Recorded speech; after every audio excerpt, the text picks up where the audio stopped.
જય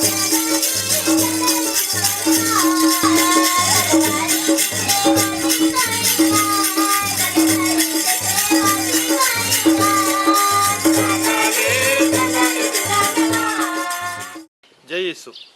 જ્યારે મારી નિમણૂક અહીં દડવાડા તાબામાં સભા પુરોહિત તરીકે થઈ ત્યાર પછી મેં અહીંના ગામડાઓની મુલાકાત લેવાની શરૂઆત કરી। મને એવું લાગ્યું કે અહીંયા લોકોમાં શ્રદ્ધાનું ઘડતર વધારે થાય તે માટે આપણે કંઈ કરવાની જરૂર છે। અહીં આપણી 2 સ્કૂલો છે અને છાત્રાલયમાં 600 ઉપર બાળકો રહીને સ્કૂલમાં અભ્યાસ કરે છે અને સાથે સાથે સામાજિક અને આર્થિક ઘડતર થાય તે માટે પણ અમુક કાર્યો ચાલે છે। તેની સાથે સાથે જો લોકોમાં શ્રદ્ધાનું ઘડતર વધારે થાય અને લોકોમાં આપણી ધર્મસભાનો ખ્યાલ આવે ત્યારે લોકો સાચી દિશામાં આગળ વધી શકે। લોકો આપણી સાથે ના હોય તો આપણે અહીં રહીએ તો કંઈક કામનું નથી, કંઈક અર્થ નથી। લોકોમાં શ્રદ્ધાનું ઘડતર થાય તે માટે સતત ધાર્મિક કાર્યોનું આયોજન કરીએ। એ રીતે લોકોમાં જે ભગવાનની ભૂખ કે તરસ છે એ छिपाई જાય। મારો આ અભિપ્રાય મેં અહીંના ફાધરો, સિસ્ટરો અને ગામના આગેવાનોને જણાવ્યો।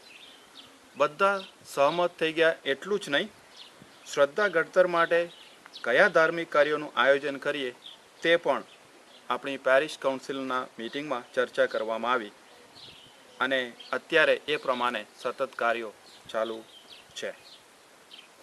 આ જ અનુસંધાનમાં મેં જ્યારે કાટકુવા ગામે આવેલા કાલવારી ટેકરીની મુલાકાત લીધી ત્યારે મારા મનમાં એ જગ્યાનો વિકાસ કરવાનો વિચાર આવ્યો, પણ હું એકલા હાથે એ કામ હાથે ધરવા તૈયાર નહોતો। સંજોગવશાત કાટકુવા ગામના લોકોએ જ એક દિવસ આ કાલવારી ટેકરીનો વિકાસ કરવાની રજૂઆત કરી। ફાધર રાજા કાટકુવા ગામની મુલાકાત લેતા એટલે મેં ફાધરને આગળ કેવી રીતે વધીએ એ વિશે લોકો સાથે ચર્ચા કરવાનું જણાવ્યું। શરૂઆતમાં અમને જરાય ખ્યાલ નહોતો કે આગળ શું થશે। મેં જે કંઈ થશે એ બધું પ્રભુના અને માતા મરિયમના હાથમાં સોંપ્યું અને આજે હું ખાતરીથી કહું છું કે પ્રભુના અને માતા મરિયમના લીધે બધું જ બન્યું છે।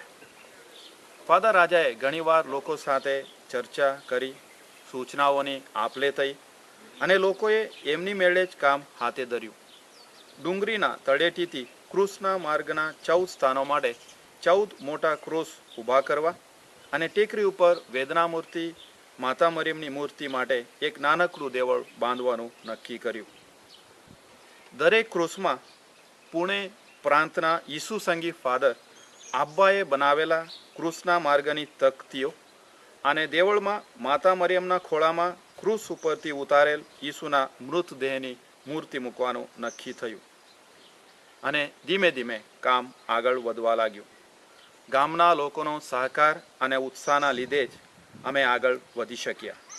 નાના બાળકોથી માંડીને મોટા સુધી ઘણાએ આ કાલવારી ટેકરી બનાવવા માટે પોતાનો ફાળો આપ્યો છે। જ્યારે 27મી માર્ચે આ ટેકરીનું ધર્માધ્યક્ષ બરોડાના ધર્માધ્યક્ષ ગોડફ્રી દે રેઝારિયોના હસ્તે થયું ત્યારે મેં વિચાર પણ કર્યો નહોતો કે આવું ભવ્ય ટેકરીનું નિર્માણ થશે।